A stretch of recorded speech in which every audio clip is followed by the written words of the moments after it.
And welcome back to the First and Goal podcast. My name is Lewis. Next to me, as always, is my beautiful co-host Laraib. As we are here to break down Week 7 of the NFL season. It's starting to get to that point in the season where I forget what week we're on, so it's going to be a longer and longer delay each time as we go forward.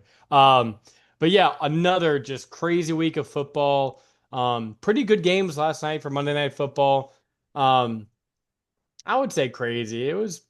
There was at least one exceptional game and then a bunch of Esser bots, as some might call it. But some big statements were made this weekend, and that's going to be the big thing we're going to be diving into as we take a great look at the current playoff picture and what we should expect going forward for the rest of the season, Rob. So super interesting week. But before we hop into going looking forward, we gotta look back a bit. So we'll start with the picks. Larav, go ahead and take it away. There- there's nothing even to say at this point. Oh, You see the big yeah. 16 right there. That might be the greatest performance we've ever seen on the Picks and First and Goal podcast. Lewis missed only one game, and that was because of the stinking Miami Dolphins. And so, Yeah, that was a bad hey, one too. happy birthday to you, pal. Officially hit Unk status. I would say more than a quarter of your life has been lived so far, and so enjoy it while it lasts. Where are we Um, going with this? I mean, who fucks me this week? The Chargers, the Commanders, Terry McLaurin, Jaden Daniels. Just do they want to play football anymore? Uh, who else? I mean, of course, the Steelers. Yeah. We knew that was gonna happen. Hey, uh, a little foreshadowing here on who I'm gonna pick on our Thursday night preview. And of course, the Texans. Every opportunity in the world to beat the Seahawks, and they couldn't get it done. And so, congratulations to you. Yeah, I mean, this was an unimaginable heater. I've never only missed one game. Uh, and even before, the slate, I was talking to Larab, I don't know when, I was like, I didn't feel great about the Browns pick. Even that hour in the Miami pick, I was like, I didn't realize the weather and the Browns defense at home is a much different beast. And so I was even skeptical of my one miss, but everything else just looks beautiful. That's a great looking board. Dallas got me. The Colts look like a monster, and then cap it off Niner gang or don't bang. And then the biggest thing was the lock upset combo that Thursday night football, which we will get to. We'll see if Larab can make the same mistake for 4 weeks in a row of locking up the favorite on Thursday night football. It has to be right one of these weeks, right? Maybe so. But Rob, let's go ahead and let's go talk about last night's Monday Night Football slate. We had another doubleheader. Yay. The Two final games. doubleheader of the year, by the way. It's the last one? That's the last one. Oh, thank God. Um, oh, then we get the Saturday games, which I like the Saturday games, and then the holidays and all that nonsense coming forward. So they'll find a way to spread out the money.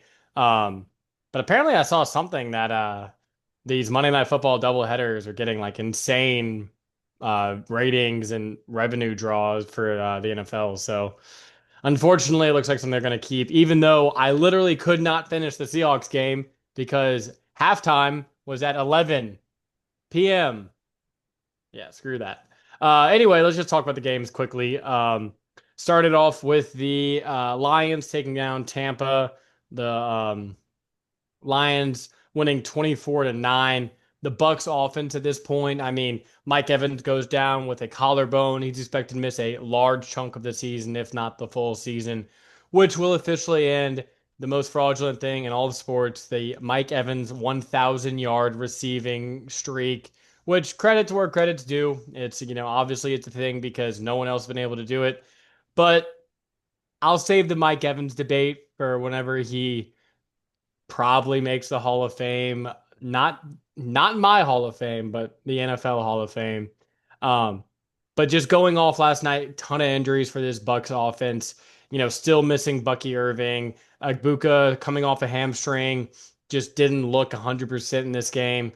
Godwin not really being there. Just a lot of missing pieces, and it really showed itself here against a pretty hungry Detroit team after coming off an embarrassment last week. So what did this game tell you more about, Laraib? Was it the Bucks injuries and where they stand going forward, or is it the Lions finally getting some good revenge and getting back to where they're supposed to be? Definitely told me more about the Lions. The Bucks, they had a lot of opportunities. It was just Baker did not have the chemistry with the wide receivers, and so as they continue to build on that, when they get pieces back, or he starts to build more chemistry through practice and time played, I'm sure they'll figure some things out. But that Lions defense was the highlight of the game. Turnovers, all across the board. Fumble recoveries, picks. They were dominant, and they really showed out in that game and showed why they're one of the best teams in the NFL period. Even when, they don't have the big names out there, there's, like Terry Arnold and Brian Branch are out. They still had a lot of guys step up, Amik Robertson, their backup cornerbacks also were playing well. And so, very good showing by them. Of course, offensively, they're going to dominate, whoever they play. And so, really good outing from Jahmyr Gibbs and Amon-Ra St. Brown. And so, just another return to form from them. And it was just a good outing for the Lions. Yeah, definitely getting them back on track in this division, which we'll go, more in depth in the divisions in just a moment. Um, but really a good solid win to keep them in a good spot for that NFC one seed, which is going to be super important this year, given all the chaos going on in the conference. As for the Buccaneers, they'll get their guys back. Obviously, Mike Evans won't be here, but the emergence of Ibuka this season has been a good sign for this offense.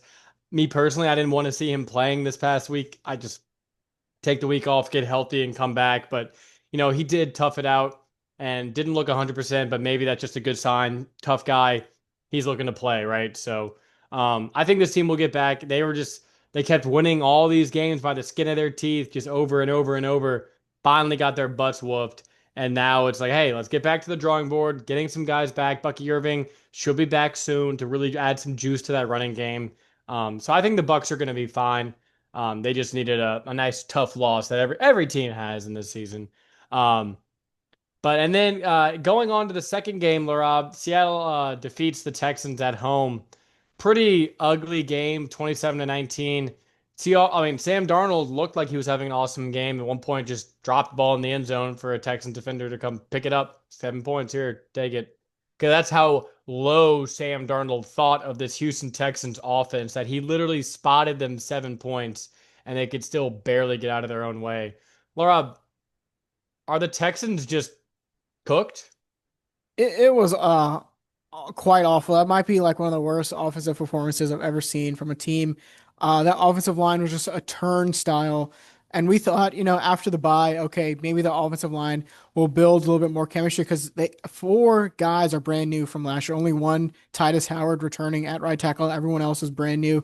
And so you think, okay, it's going to be a bye week. The boys are going to get together. They're going to do a little, late fall grilling, throw something on the grill. But that did not happen. Looks like they are still an awful unit. They can't run the ball.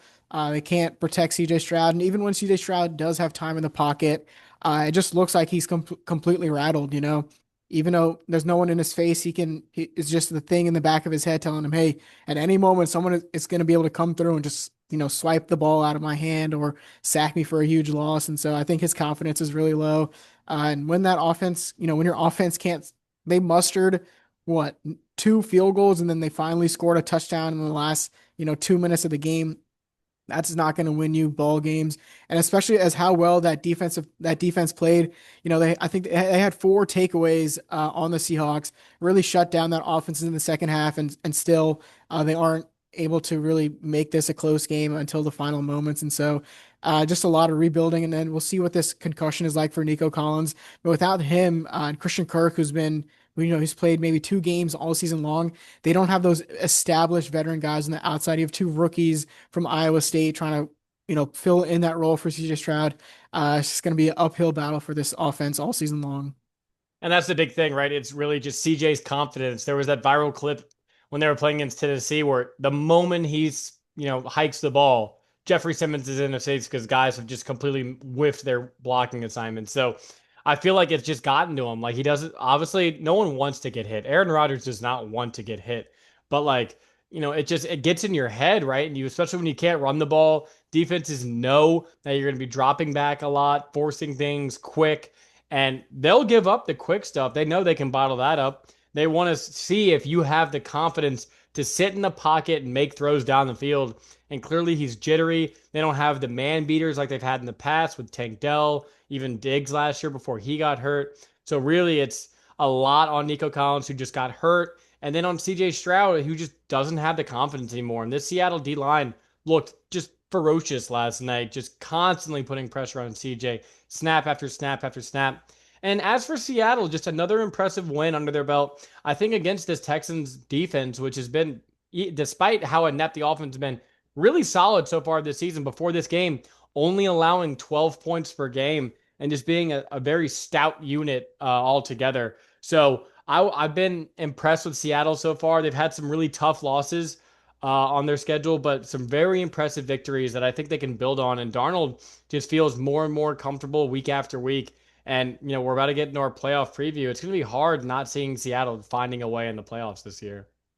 Yeah, I mean, what I saw from the defensive, schemes that Mike McDonald has, where I think him more than anyone else in the NFL will drop his defensive lineman into coverage, and it just completely throws a quarterback off kilter. I mean, last year, Leonard Williams had an 80-yard pick six on Aaron Rodgers, in New York. That was one of the highlights of the season.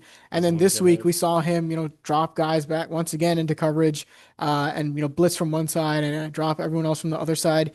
His scheme is just fantastic, and it's been a huge part of the success in Seattle. Even when Devin Witherspoon wasn't playing in this game, the back end really, really shored up, and so a fantastic game by the defense. The big question for me is the offense. Once again, I like how they still establish play action, as they still establish the run, even though they aren't successful with that at all. But it's really opened up things, and JSN, I mean, just continues to emerge week after week as this go-to guy for Sam Darnold. It's going to be interesting to see. I thought this was going to be a huge game, Stingley versus JSN, but obviously JSN came out on top. But what happens when a team really, really focuses in on him? Who is going to be that other guy for Sam Darnold to target in this offense? That's something I want to continue to see as the season goes on. But 5-2, just like the Rams, just like the 49ers, this NFC is going to be coming down, or NFC West, excuse me, is going to be coming down to the wire. AJ Barner. Just know the name. Every time I'm watching a Seattle game, his name pops up. Big red zone threat. Clearly outplaying Elijah Arroyo this year in Seattle. He could definitely emerge as that second guy. But let's go ahead, Laura. Let's move on. So we're doing a big kind of playoff picture. Where are we right now? What are the standings looking like? And how could things shape up moving forward, right?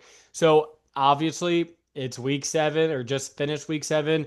No one's locked into anything yet, even though some teams, like, I don't know, the Saints seem to be pretty out of it. But a team like the Colts, 6-1, they seem like they're pretty locked in, but nothing is official yet, obviously. But let's go ahead. Let's start in the NFC, Larab.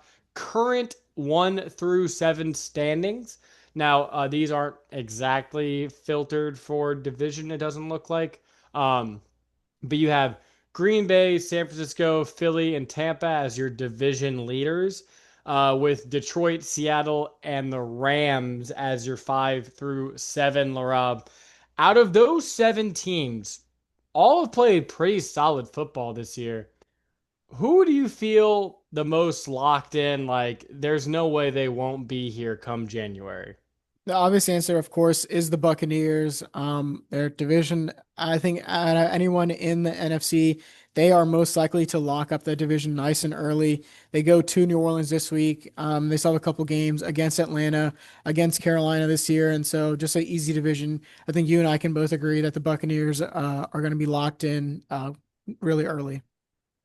Yeah, I agree with you. It's the Bucks. It's just the division and even the rest of their schedule, right? They're playing the AFC East this season, so you still have games against the Jets, the Dolphins. You get the Patriots at home.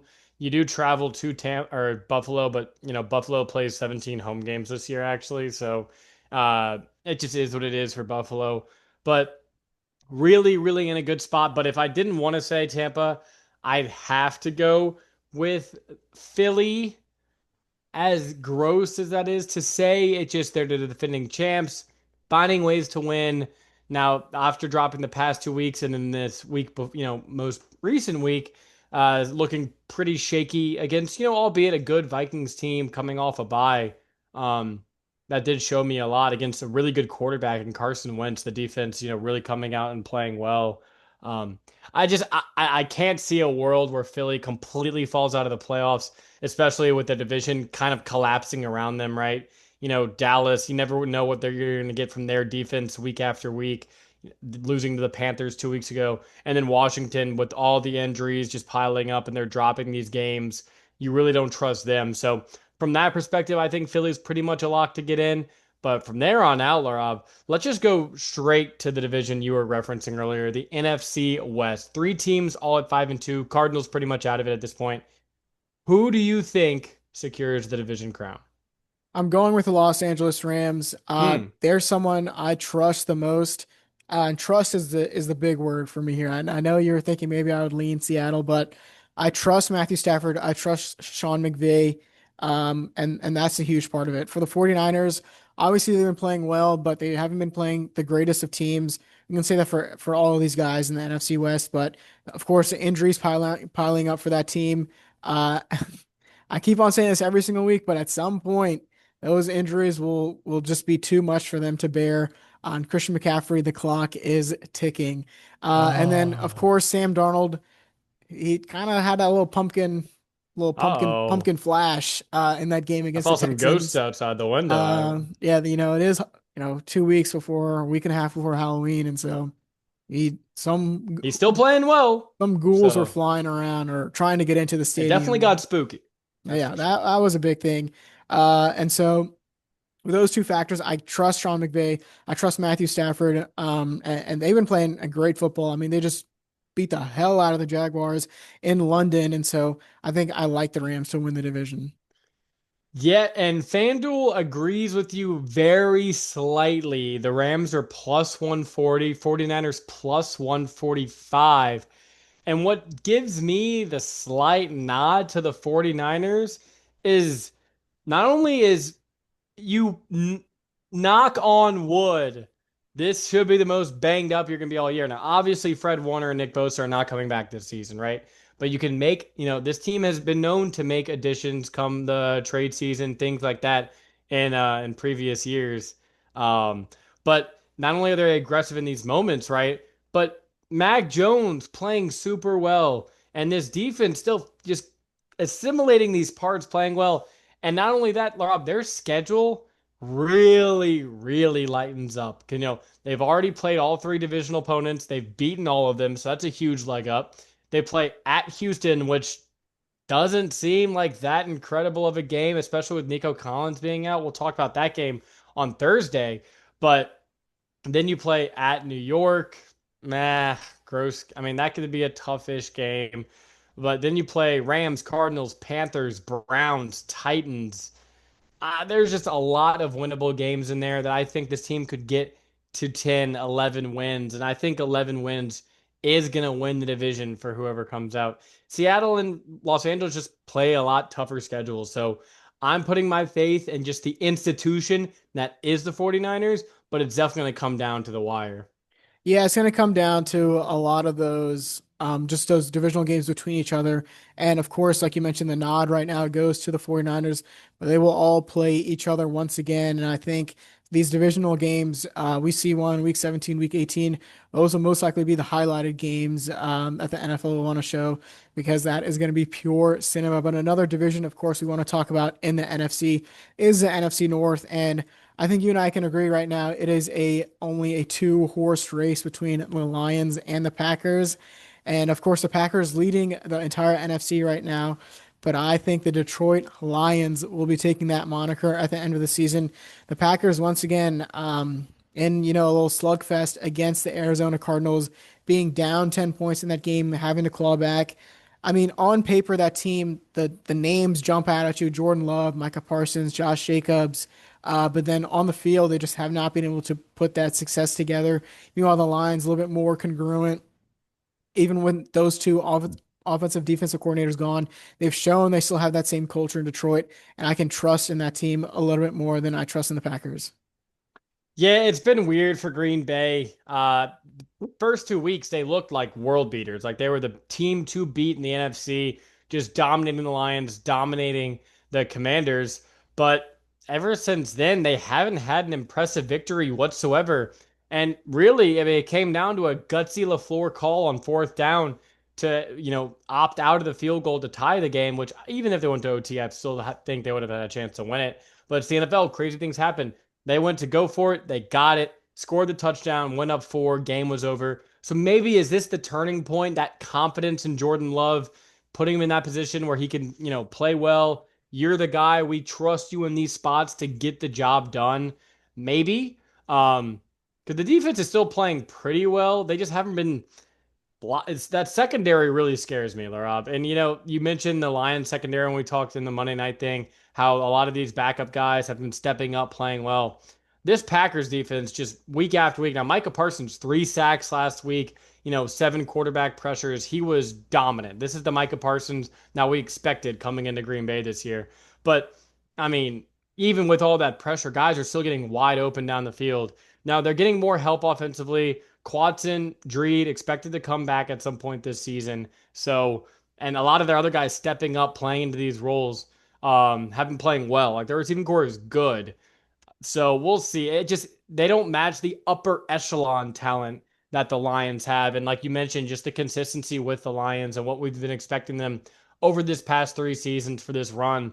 I think they'll get the job done in the regular season. So I also lean Lions. All right, I think we can agree. All right, now on our 7 teams, we have those 7 teams that are currently in. I think you and I we can disagree on the order that they will be, but who are some teams on the outside looking in that you like? Now, I will say these 7 teams we have highlighted on according to NFL Next Gen Stats, they range from 90% to 71% chance of making the playoffs, and then the next highest team is 32% in the Atlanta Falcons. The Wow. Bears at only 26, the Cowboys at 20, the Vikings at 19, the Washington Commanders only at 11%. So next gen stats really aren't too confident in any one of these other teams stepping up. But who do you think or who do you feel like could step up? I mean, just based on the quarterback alone, you'd have to throw Dallas into that conversation. If Philly has some precipitous fall off like they had 2 years or yeah, 2 years ago, coming off the Super Bowl, and then just this crazy, just out of nowhere drop off, then you could see Dallas slotting in there. But you never know what you're going to get from this Dallas defense. But Dak Prescott four straight weeks with over 250 passing yards, 3 touchdowns in each game. So he's been playing awesome. Getting CeeDee Lamb back just rejuvenates this whole offense. Javonte Williams, second in the league in rushing right now, ahead barely of Rico Dowdle, who's number 3 in the league in rushing, just to give you the state of running backs in 2025.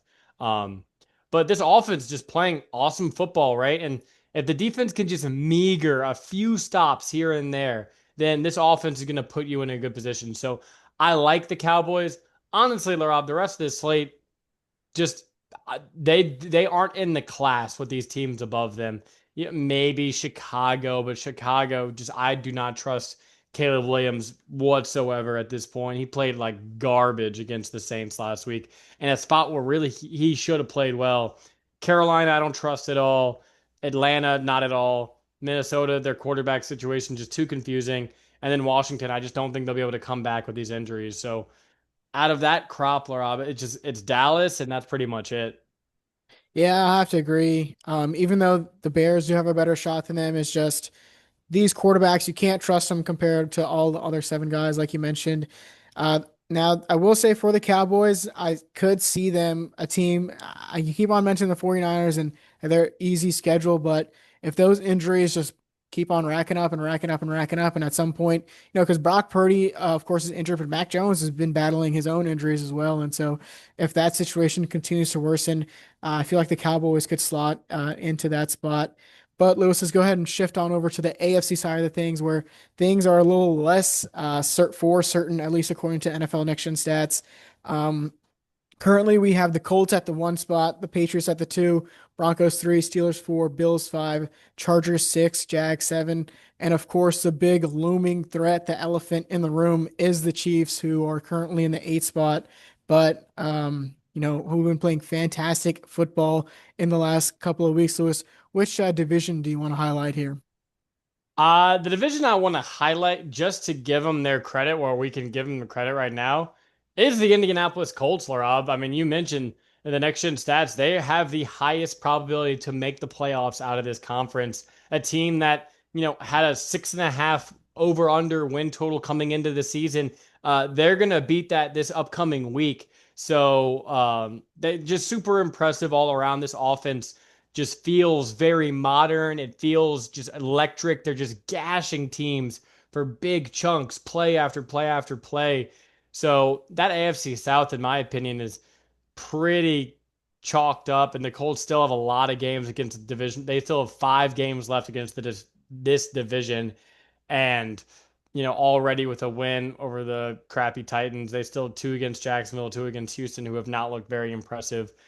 A little scared about the pass defense, but overall, I just think this offense puts so much pressure on you. They have full belief right now, so I think that division is pretty much chalked up in my mind. Unless you want to give the Jags or Texans any love, no. No, I mean 94% is their percent chance of making the playoffs. And yeah, it's just a division.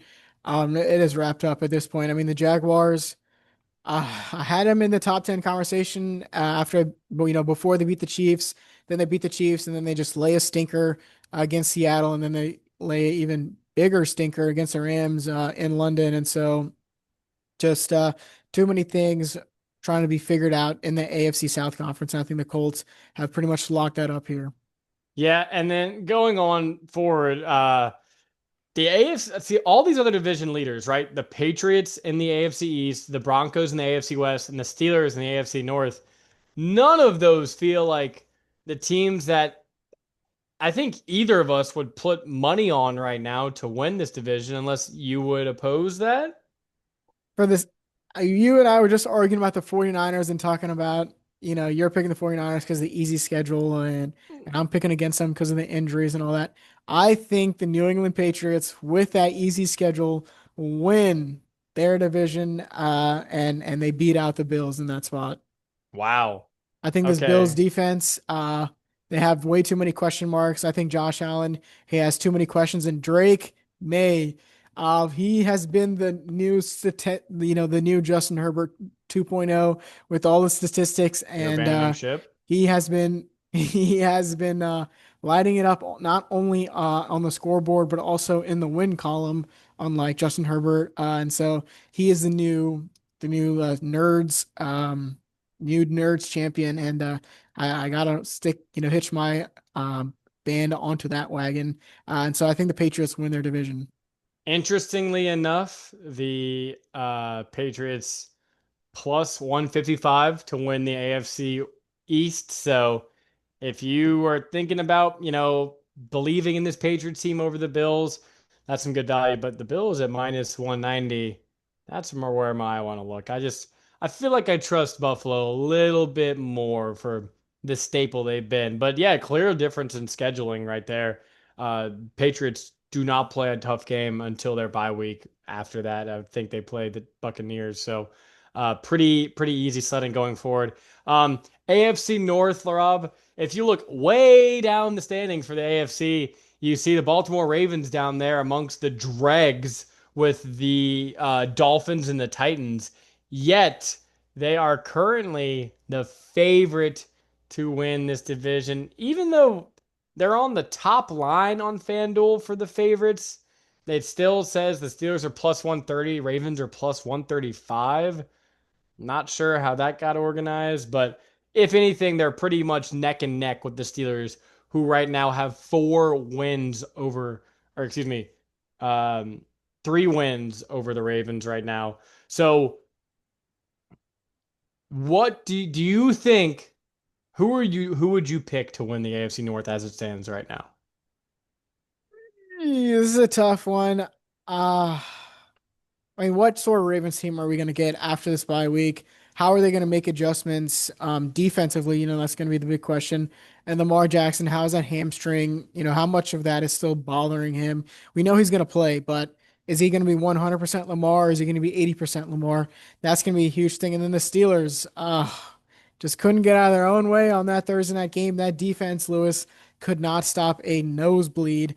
And if both of these defenses are going to play like shit, then I'm picking the better offense, and that is going to be the Baltimore Ravens.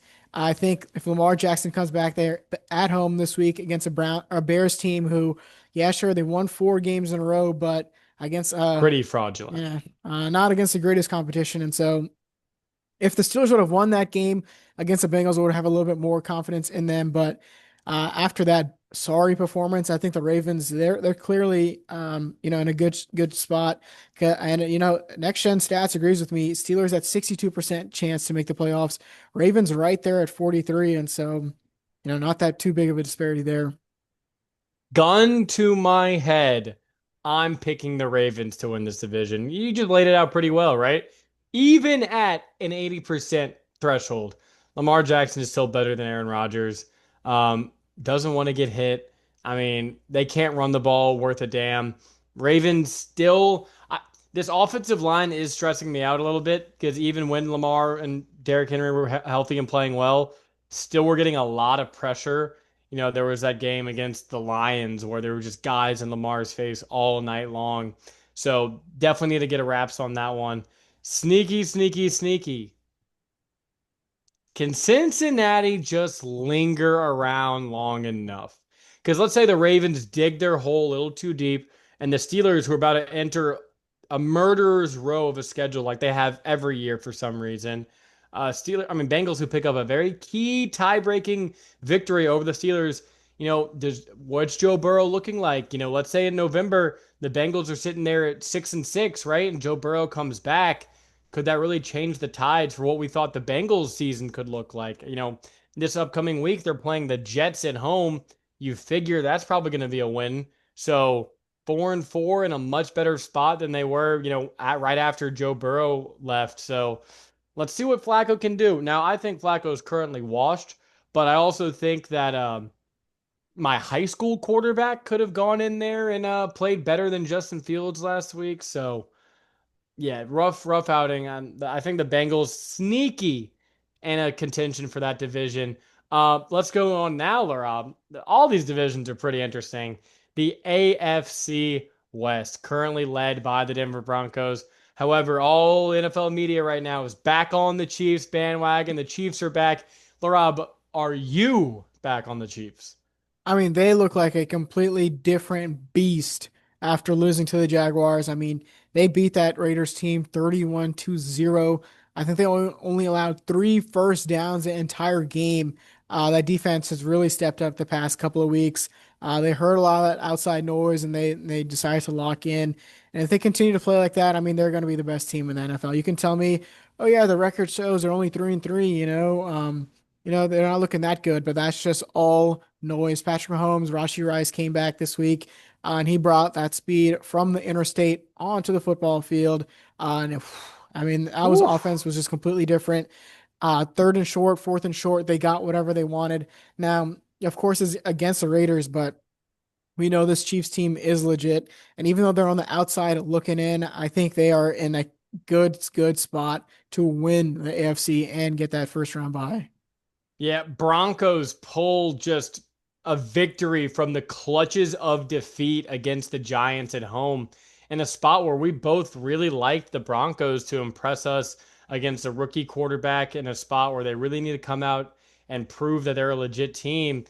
And they squeak it out, just like they squeaked out a win against the Jets the week before. And yes, they're 5-2. Their defense played awful in the fourth quarter last week, but for the majority of that game, or no, excuse me, in the beginning of that game, kind of tightened a few things up at the end. But I just cannot trust a Bo Nix led team, even if they do make the playoffs, to do anything substantial going forward. So it's just so obvious that it's Mahomes and it's the Chiefs. And as for the Chargers, it's just, Joe Alt probably coming back this week.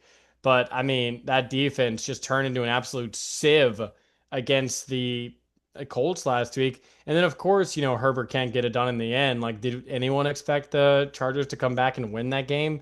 No. I mean, it's Daniel Jones versus Justin Herbert. What do you expect to happen? Anywho, yeah, it's pretty obvious. I think the Chiefs are going to come back and win this division. Now, are the Chiefs going to be able to make up enough ground to get the classic Arrowhead Invitational, #1 seed? We'll see. They have to go pretty much perfect from here on out. But the way the rest of this AFC is shaping up to be, I mean, they could drop a game or two and still have a good shot for that AFC #1 seed. So, a lot of interesting dynamics, Laraib. Looking out, besides the Ravens that we mentioned, who are probably going to make it in just because of the division, are there any teams outside of the top seven and take out Kansas City as well, who you think have a good shot of finding a way in? Of course, the two next teams are the Jaguars and the Texans. Uh, I mean, Jags technically in right now. I would like the Jaguars more than I do the Texans. I mean, the Texans would have to make a huge move to get an offensive line because they they are not getting any better. I mean, that's just clear and simple. They are just not getting any better. And so with that, you can't lean on them to score points, and that's how you win games. And so I gotta lean Jaguars in that sense. Devin Lloyd was out this week, and so that was a huge point for them. I don't know. He doesn't score points for them on offense, and so that was a key thing for them in that London game. But if he comes back, the defense can tighten up a little bit, and then Trevor Lawrence will continue to establish that connection with Travis Hunter, and we'll see what they can do. But right now, I got to take the Jaguars over the Texans. Yeah, I mean, I'm looking at the rest of this. Currently, Jaguars slotted in at the seven, but if you think Baltimore is going to come back, then I mean, the AFC, it's like there's not a super elite team except for Kansas City at the top. And sure, Buffalo could be that team. They just haven't played like it so far this season. But there's just all these just dregs of the league in the AFC at the bottom. So I don't know. The wild card race to me really isn't that crazy this year. Ultimately, it's going to come down to, can the Ravens figure this thing out? Can the Bills figure their situation out but keep winning? And are the Chiefs fully 100% back? They seem to be, but we said that after they beat the Ravens and then they lost to the Jaguars on the road. So let's. I'm not gonna jump all the way there, but 90% sure the Chiefs are back. So that's when the Chiefs are good, it's just better for the league. Like everyone loves to see Mahomes play good football. Yeah, it's annoying to see Taylor Swift and Kelsey and been there, done that. But what we kind of forgot, the reason why we fell in love with this team was because we loved seeing Mahomes play awesome football. And now he's back to that. We're not seeing the Charlie check down, just do what you need to do to win. Oh, we find a way, blah, blah, blah. How about you just fucking light it up? How about I see 300 yards and 4 touchdowns? I like that. Rashee Rice likes that. Full speed ahead, Rashee. Um, yeah, I like the Chiefs. Any other teams stick out anything? Both conferences for the playoff previews? Well, here's a couple teams I want to highlight that are going to be out. All these teams 5 or less% to make the playoffs. Let me go ahead and, this is the last time we were talking about your teams right here. The Jets, the Titans, the Dolphins, the Raiders, the Browns, the Saints, the Giants, the Cardinals, all at 5% or less. And so, hey, see you later. Let's start getting some of those college drafts. Let's get some of those mock-ups ready. Let's get some scouts out to Miami. Cancun trips planned in Yeah, January. start booking some plane tickets and Hmm. maybe I don't know, maybe we want to go to Japan this year instead of Cancun. Ooh. Or Uh Banff. yeah, maybe a Here it's little Banff beautiful. action. It gets beautiful around this time of the year. Hmm. No, but those teams are out, Lewis. Anyone that you wanted to talk about or no? Nope. I am ready to move on to two teams that currently fighting for playoff viability here in Thursday night football coming up here, Larab.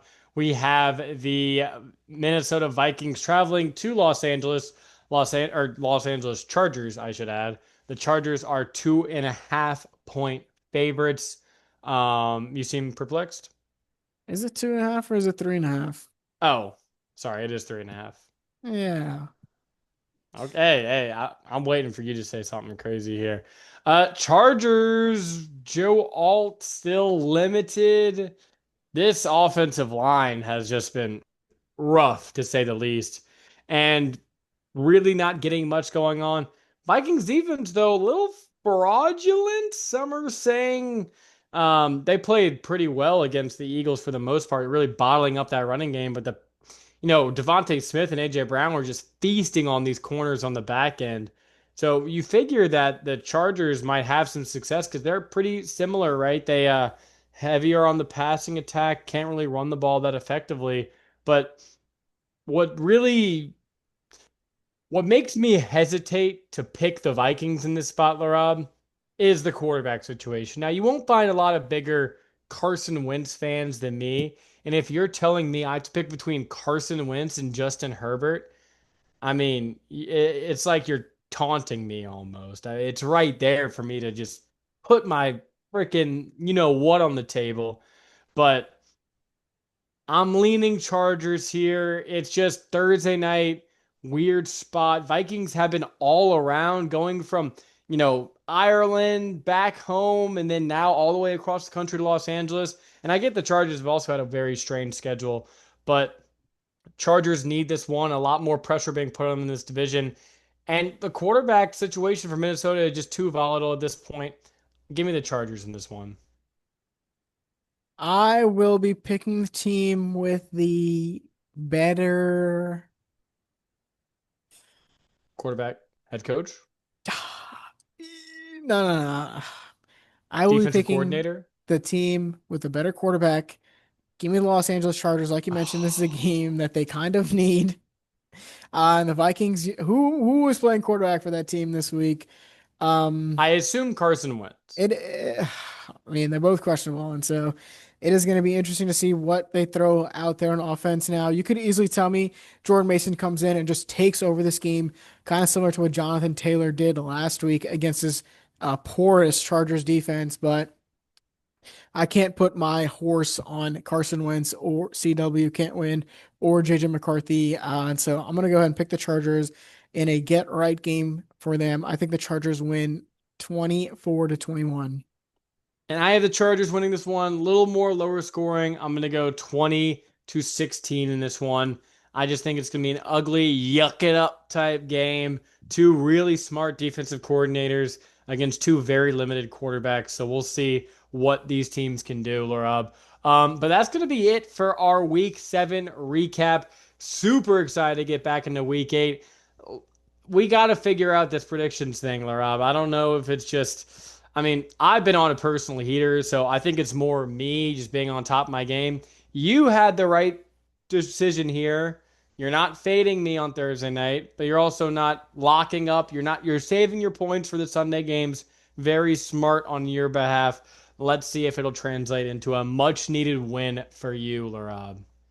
Yeah, it all started with Thursday night. Not putting myself down 2 or 3 points to start the week, and so let's see if we can right the ship, Lewis. But unless you have something else to say, I think this is the First and Goal podcast signing off.